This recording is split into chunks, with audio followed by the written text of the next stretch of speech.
Animação com fotos de cidades brasileiras e fundo violeta. Parlamento Brasil. Parlamentares e servidores das casas legislativas de todo o Brasil se encontram em Fortaleza para trocar experiências. Sergipe lança protocolo para consultar quilombolas sobre o uso do seu território. Você sabe quantas pessoas estão envolvidas na elaboração de uma lei? Veja na reportagem especial da TV Câmara São Paulo sobre servidores públicos. Mesmo quando a gente fala que essa primeira mão, que é a mão do vereador que traz o projeto, essa mão está amparada em um monte de outras mãos. Oi, pessoal. Eu sou Andréa Alves e este é o Parlamento Brasil, um programa que desde 2006 é feito em parceria com as TVs legislativas de todo o país. A gente traz para você os assuntos que vão além de Brasília e mostra as decisões que impactam a vida do brasileiro país afora. Vamos lá? Animação na cor violeta e construção antiga ao fundo. Giro pelo Brasil. Durante 3 dias, parlamentares e servidores dos poderes legislativos Andréa Alves. de todo o Brasil e do mundo se reuniram em Fortaleza em novembro para debater vários temas e compartilhar experiências. Foi a 26ª Conferência da UNALI, a União Nacional dos Legisladores e Legislativos Estaduais. Veja na reportagem da TV Assembleia Ceará. Após 3 dias de atividades, TV Assembleia Ceará. A Conferência Nacional da UNALI foi encerrada. Realizada no Centro de Eventos do Ceará, contou reportagem com a participação Samuel de Pinheiro. deputados de todas as regiões do Brasil e de outros países. Durante a cerimônia de encerramento, o governador do Ceará, Eumano de Freitas, ressaltou a importância da conferência para o Estado. De muita alegria, de muito orgulho. Eumano de Freitas, governador do Ceará. Os deputados estaduais e deputadas de todo o Brasil para fazer os debates de que diz respeito ao parlamento estaduais, daquilo que tem de debate, do desenvolvimento dos seus estados, de legislação, de prerrogativa dos parlamentares estaduais.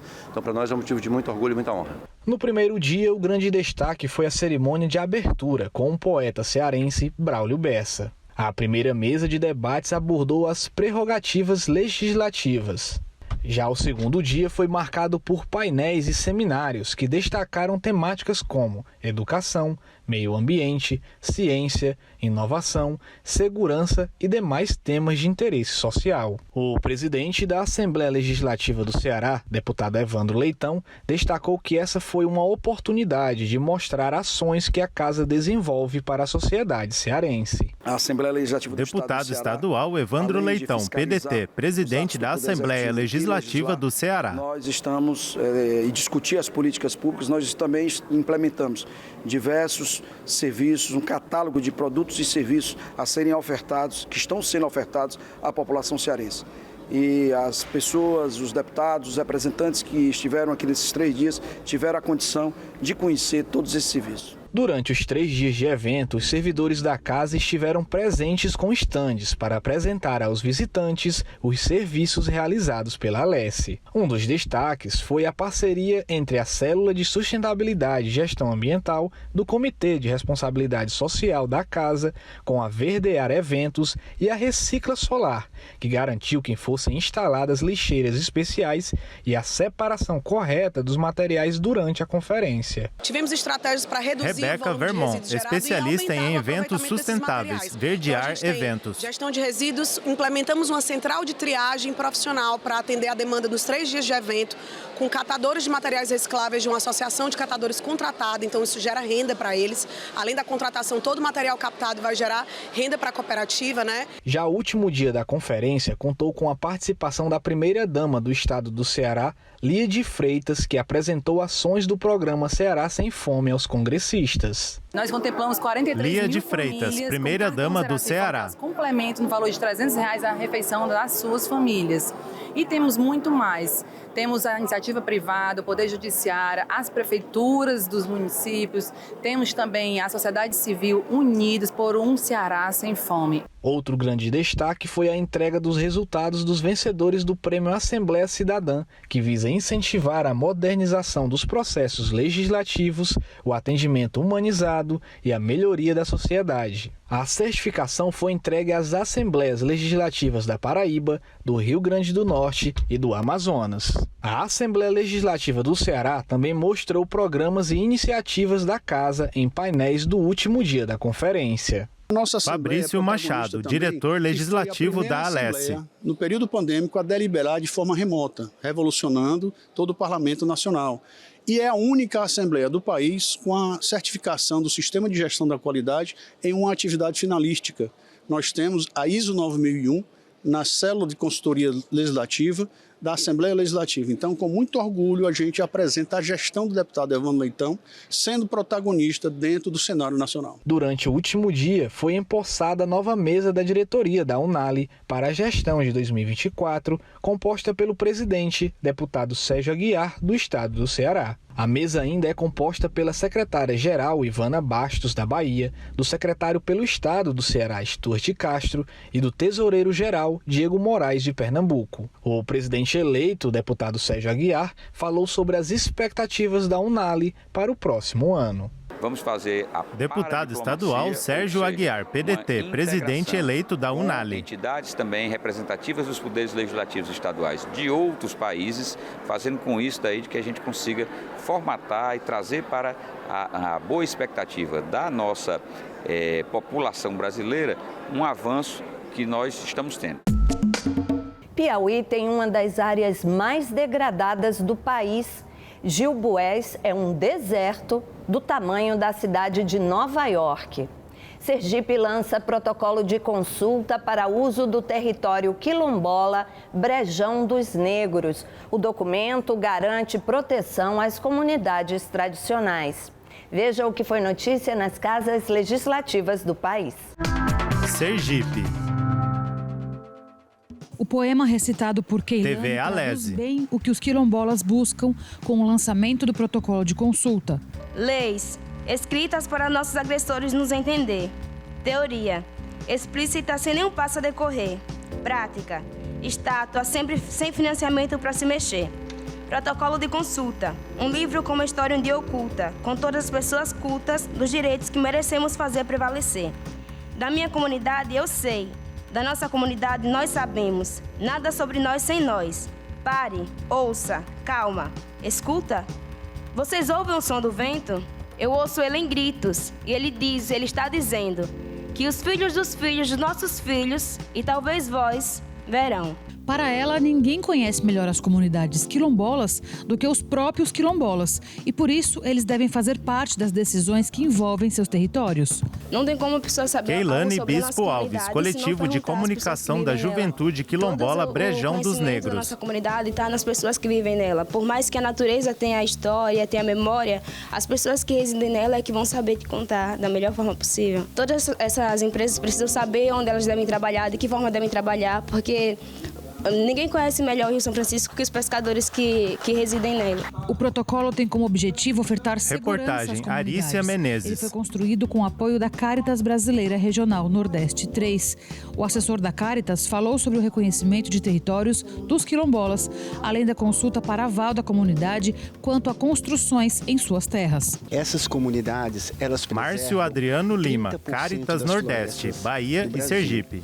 E elas têm apenas 12% dos seus territórios reconhecidos.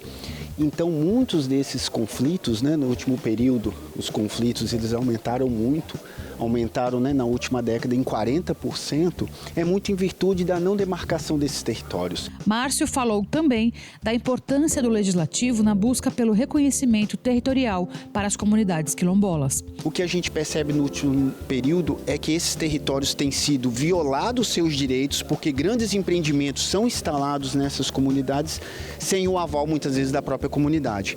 Então, o debate que vai ser colocado aqui é conscientizar a sociedade e o poder público, o legislativo, de que garanta o direito que essas comunidades devem ser ouvidas na implementação de qualquer grande empreendimento. O território quilombola Brejão dos Negros reúne as comunidades de Resina, Santa Cruz, Brejão dos Negros, Carapitanga e Brejo Grande, região de quilombolas, pescadores, marisqueiras, lavradores e arrozeiros. Maria Exaltina é quilombola e para ela o reconhecimento do território envolve a questão ambiental e o respeito à sua cultura e ancestralidade. Criamos esse protocolo. Maria Exaltina Silva Santos, quilombola da comunidade Brejão dos Negros. Não pode chegar um empreendimento como se não existisse ninguém lá e nada, né? Nós existimos, né? Uma árvore para nós é sagrada. Então, a gente precisa que o governo do estado, o governo municipal, o governo federal, eles nos ouçam e tenha respeito com as comunidades, pela forma como elas vivem, como a gente vive, né? E a gente usa aquele espaço, né? Que é o nosso território. A deputada Linda Brasil, do PSOL, foi autora do requerimento para a realização da sessão especial. Ela reforçou a importância de se discutir a temática e de se preservar os territórios quilombolas. Esse protocolo Deputada estadual Linda Brasil, PSOL, autora do requerimento para a sessão especial. Um direito conquistado, né, pelas comunidades, né, quilombolas, tribais, que também as comunidades tradicionais, de acordo com o próprio protocolo, teria essa garantia não só de permanecer nas terras, mas a garantia da documentação para que, a partir disso, consiga políticas públicas, né, para a manutenção desse território, a preservação principalmente, porque além da questão das comunidades tem a ver com o meio ambiente, porque essas comunidades elas preservam o meio ambiente e garantem, né, os seus costumes, a cultura aí da região, fortalecendo aí todo o nosso estado. Piauí. Estudos recentes TV Assembleia do Piauí. Dalton Macambira mostram que a área afetada pela desertificação em Gilboés mais que dobrou. Em 1976, eram 387 quilômetros quadrados de área degradada. Em 2019, a erosão atingiu 805 quilômetros quadrados, área maior que a cidade de Nova York. Problema que só aumenta a cada ano. É um problema antigo. Dalton Macambira, historiador ambiental. E hoje atinge, além de Gilboés, 14 municípios do seu entorno. É a área mais degradada do Brasil. E olha que o Nordeste, além de Gilboés, da região de Gilboés, tem 3 outras grandes áreas em processo de desertificação, ou seja, em processo grave de degradação ambiental. É a região de Irauçuba, no Ceará, Cabrobó, em Pernambuco, e a região de Siridó, no Rio Grande do Norte. Com uma diferença importante. Essas 3 outras regiões, elas são do semiárido. Ou seja, chove aí 500, 600 milímetros por ano. Gilboés, como não é uma região típica de semiárido, é uma região de transição da Caatinga para o Cerrado, chove 1.000, 1.100, 1.200 milímetros por ano. Ou seja, boa parte da erosão das vossorocas que nós encontramos nas imagens de Gilboés são provocadas pela erosão hídrica, pela força da água. Gilboés fica localizado Ricardo Moura Fé, repórter. 769 quilômetros de Teresina. A cidade, que possui 11 mil habitantes, nesse momento está impedida de se expandir territorialmente. A desertificação no município produz crateras vermelhas enormes, uma paisagem árida que lembra o planeta Marte. As queimadas e o clima estão piorando a situação. Essas atividades humanas, elas, ao desmatarem, ao fazerem queimadas de forma indiscriminada naquela região, ao longo do tempo, ajudaram a agravar um problema que já existia. Em meio à devastação, existe uma área produtiva, cada vez menor, engolida pelas vossorocas, fenômeno que produz cânions na região. A agricultura, que seria uma alternativa para devolver a vida onde impera a erosão, está deixando de ser solução. Você soma tudo isso ao longo aí, do tempo, né? Só a história do Piauí são 201 anos, né? Você vai ter a somatória desse amplo espaço degradado que nós temos naquela região sudoeste do Piauí, que necessita de políticas públicas continuadas no sentido de dar assistência técnica aos agricultores principalmente ao pequeno agricultor, ao agricultor familiar, que é quem precisa do apoio do Estado, do apoio do poder público, para que eles possam produzir e sobreviver, obviamente, sem continuar degradando o ambiente natural. Animação na cor violeta e o Palácio do Congresso ao fundo, direto do Congresso. A Câmara dos Deputados aprovou um projeto que considera as condições e as necessidades específicas da mulher indígena nas ações de promoção da saúde, da educação e nas iniciativas de enfrentamento à violência.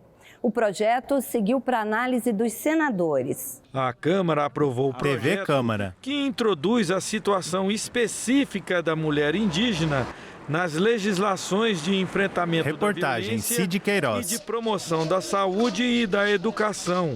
Quem explica é a deputada mineira Célia Chacriabá, do PSOL. Cria o Código Penal a uma deputada federal Célia Chacriabá, PSOL Minas Gerais, relatora. Por sua condição de ser mulher indígena e determina ao Estado a consideração da situação específica das mulheres indígenas na legislação referente à violência doméstica, à educação e à saúde. A deputada Silvia Vaiampi, do PL do Amapá, lembrou que o artigo constitucional que garante a preservação da cultura dos povos originários, muitas vezes é usado para ferir direitos das mulheres indígenas. Muitas das vezes, deputada federal Silvia Vaiampi, PL Amapá. Coletivo.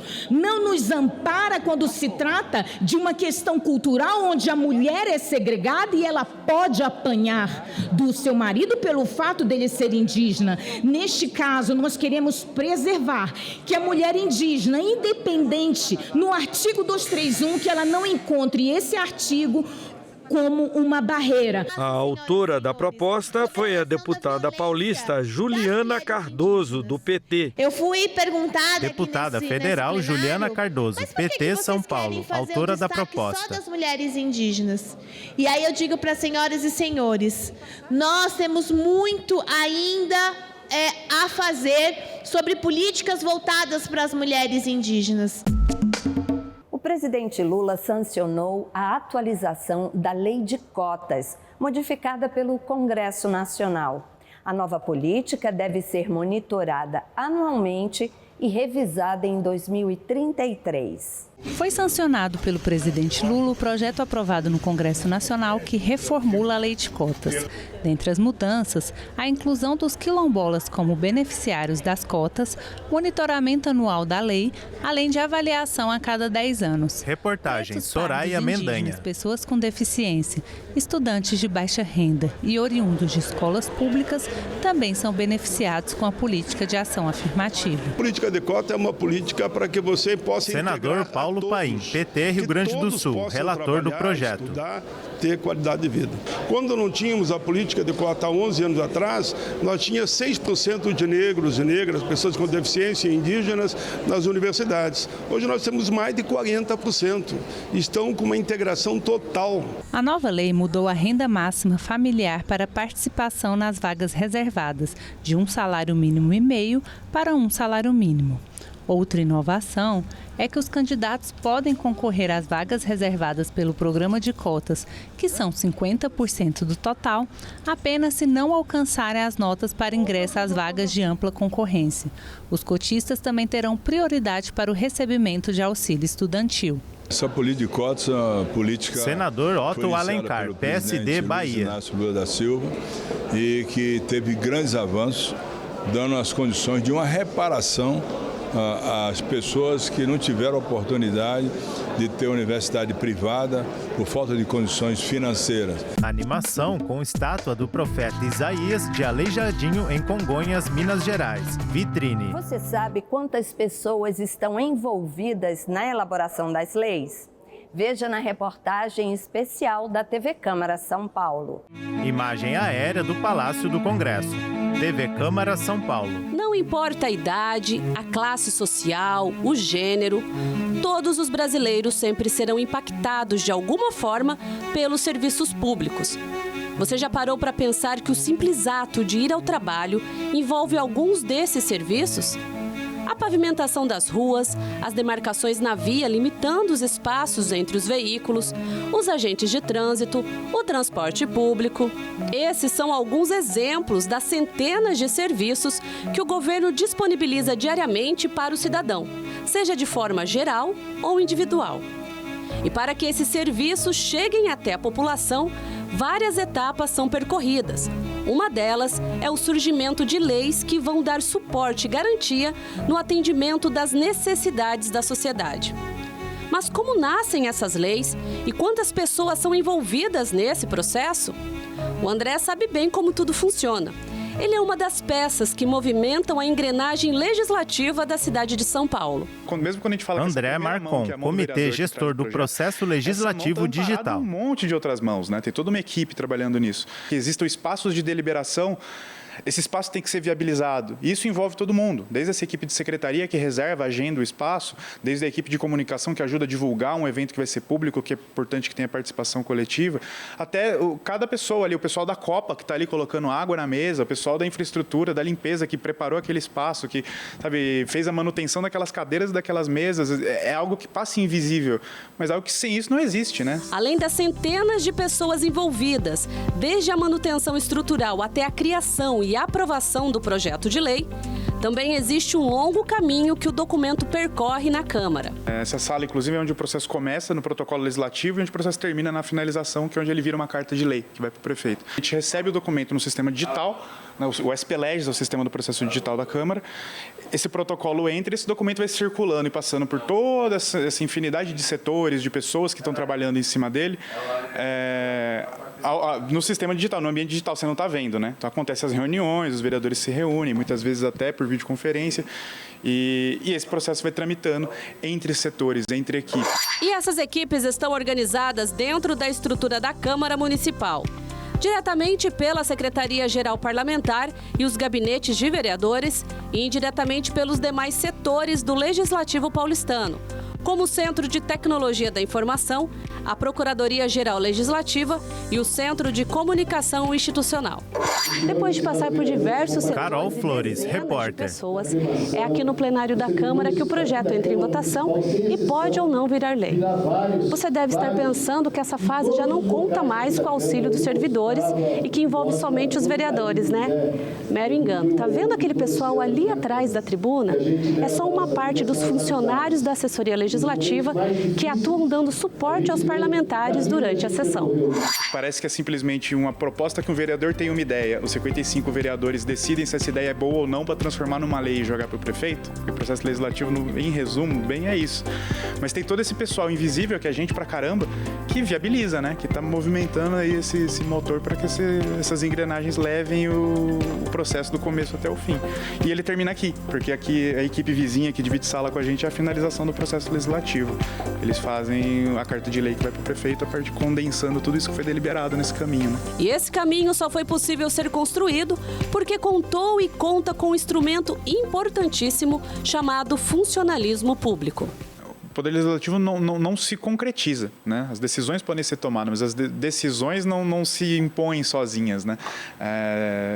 Desde a construção da documentação até a implementação das políticas públicas, você sempre vai ter na ponta agente público, sempre vai ter funcionário, sempre vai ter trabalhador fazendo aquilo, né? Tudo é trabalho, no fim das contas. O papel do funcionário não é simplesmente executar tarefas que estão previstas, né? Tipo, você tem essa operação diária, mas a construção da melhor operação e o aprimoramento da técnica de trabalho para que o trabalho seja bem feito, acho que é um compromisso, é uma obrigação e é a parte legal do trabalho, né? Que é você buscar envolvimento com o que você faz, para como você faz para aquilo ser bem feito e produzir os efeitos que você pretende, né? Olha, essa matéria faz parte de uma série de reportagens especiais que a TV Câmara São Paulo fez sobre o trabalho dos servidores públicos.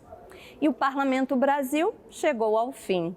Está na hora da gente ouvir o que os nossos visitantes da semana têm a dizer. Todas as semanas, o Congresso Nacional recebe mais de 3 mil visitantes de todos os lugares do Brasil e do mundo. E se você quiser rever qualquer programa da TV Senado, senado.leg.br/Parlamento Brasil. Da TV ou no canal do YouTube. youtube.com/TV Senado. Tchau. Estou aqui em Brasília, vim acompanhar bastante coisa aqui. Fernando Grovald, E, claro, psicanalista, São Paulo. Esse espaço também tem que ser visitado e apoiado. É emocionante estar aqui. Beatriz assim, Schneiderman e Irina, psicanalista, aberto, São Paulo. De alguma forma de circulação tão democrática, eu não sabia nem que dava para chegar tão perto e mesmo dentro, né? E tudo de vidro, dá essa sensação mesmo de participação. Tô achando emocionante estar aqui, assim. A gente estava comentando, né? Imagina que isso aqui estava todo quebrado, né? Há alguns meses atrás.